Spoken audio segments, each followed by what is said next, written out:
Sawa yonna nze nfa. Ate ofaaki? Sawa yonna ngenda wa Mungu agenda kunnamula. Hajjati Zuulah Akoze Ekiramo ono n'agambye nti ssaawa yonna amanyi nti n'agenda kufa wabula asaba omwana we Nisha afune obwenkanya kubanga akakasiza ddala nti Hajji Ali yamukwatira omwana we. Katukuwe Hajjati ng'alaama akoze ekiramo kye wakati mu maziga era n'agamba nti ssaawa yonna agenda kubeera ng'afa naye ayagala omwana we abeere ng'afuna obwenkanya ne wanaaba avudde mu bulamu bw'ensi eno asaba omwana we asobole okuba nti no afuna obwenkanya. Ssaawa yonna nze nfa. Ate ofaaki? Ssaawa yonna ngenda wa Mungu agenda kunnamula.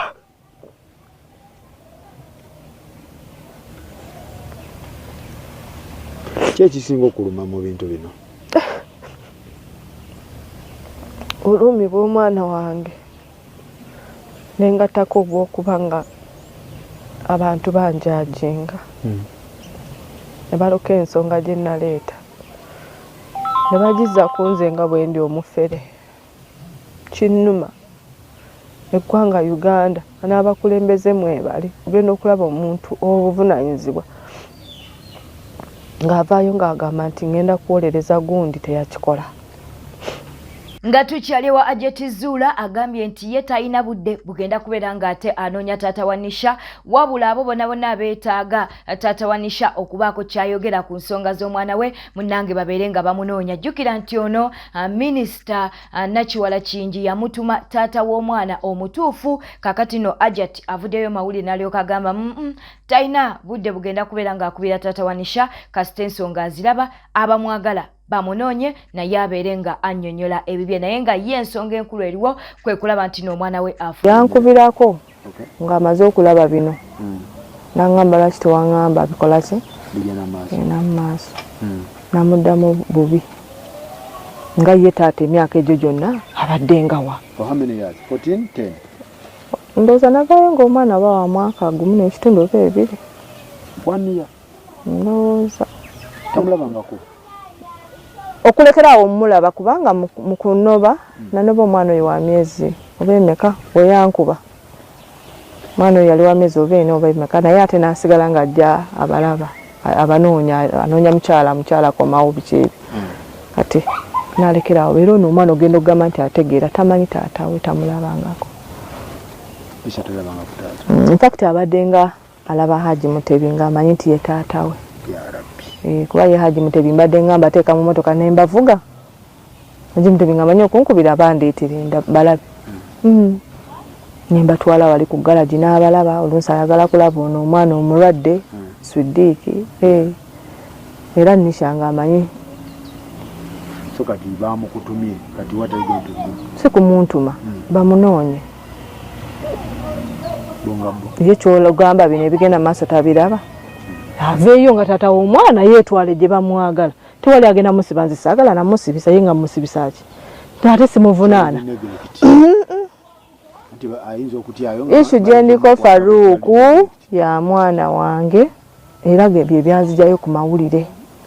Tovangayo? Omwana wange baamukwata babadde ng'omusajja yakozesa omwana wange nenvaayo nenjogera ensi nembabuulira bannaye naye kati ebintu byonna byefuulidde nze. Ndowooza omusango gwe nakola kuvaayo kwogera. Kuvaayo kwogera kubanga bonna bagamba lwaki teyasirikirayo lwaki ffenna abakazi bitutuukako ffenna bibeerayo mu nju lwaki baddidde omusango gw'omwana wange oguli mu kkooti like ekiriwo omwana wange yakwatibwa batunuulidde bino omukazi mufeere omukazi biki yes munjaginge nga bwe mwagala munsalira omusango naye ate omwana wange Full figure avuddeyo n'ayambalira Nambwayo wa Suuna Beni.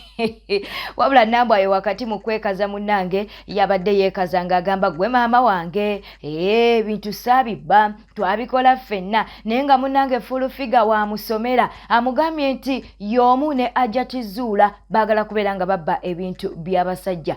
Ye full figure tali ttiimu mukyala yenna mbu agezaako okuba nti nate awamba ebintu by'omusajja nambwayo nayawula naawe lwasuuna bbeeyi amutimu suuna bbeeyi abakazi muli babbi mwesa kubanyi ku bintu by'abasajja mwagala biwedde mukole byammwe nebonanga basikuta nambwa wange nambwayo wange nakuta nambwayo nakugoba luganda amutimu suuna bbeeyi abakazi muli babbi mwesibye ku bintu by'abasajja okyali muto olina fuuta bagamba bulikozalamu yakulabirira bulikozalamu yakulabirira bulikozalamu yakuwa ekyapa bulikozalamu yakuwa kalina nambwayo nakukyawa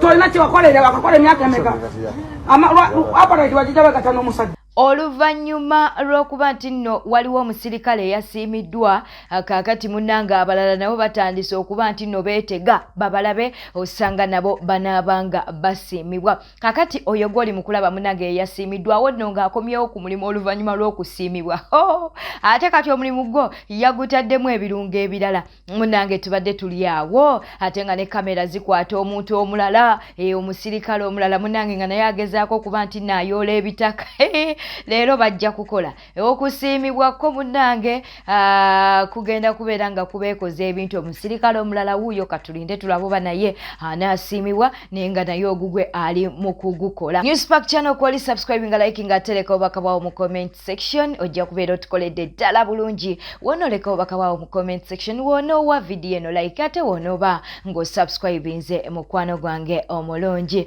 tugenzeko wa Chosen Becky Chosen Becky ne mutabani we ono gwe yazzaako omwana omuwala Boba Sessa munaye Chosen Becky akanyiza kugamba mwana nti gamba mama ng'omwana wagamba papa tata papa wamugamba gamba nti mama omwana alemedde ku taata omwana alemedde ku daddi omwana alemedde ku papa omwana alemedde ku tata kugambye mwana like asinga kwagala taata we mwana asinga kwagala taata we kachukwe kana akatambi Mama, Papa. No, Mama.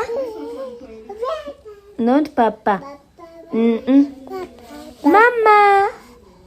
Papa. Mama. Naichana gwe. Jibu. Mama. Mama. Mama.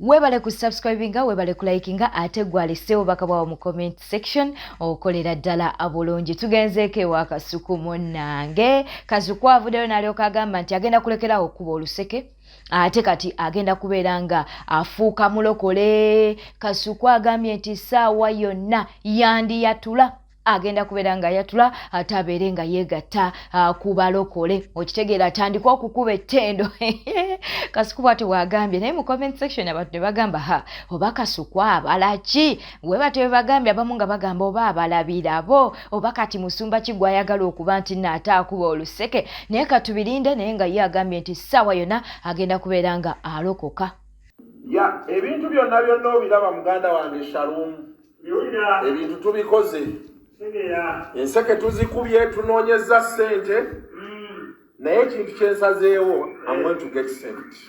I'm getting saved, you people. I'm getting saved. One of these days I'm getting saved. Ngenda kwesonyiwa enseke nve ku bantu babulira mazima.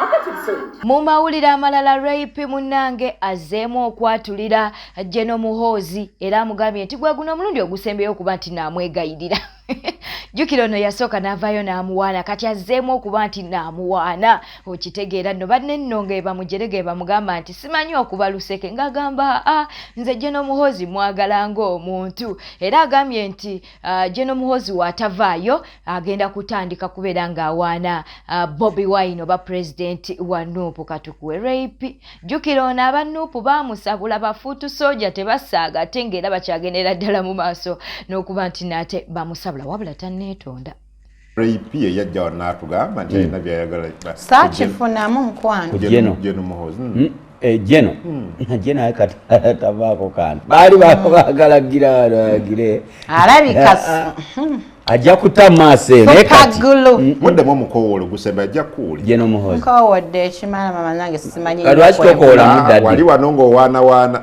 koola ng'owaana simayire ng'owaana osimanya kyali muvubuka oba mpaane president Kyagula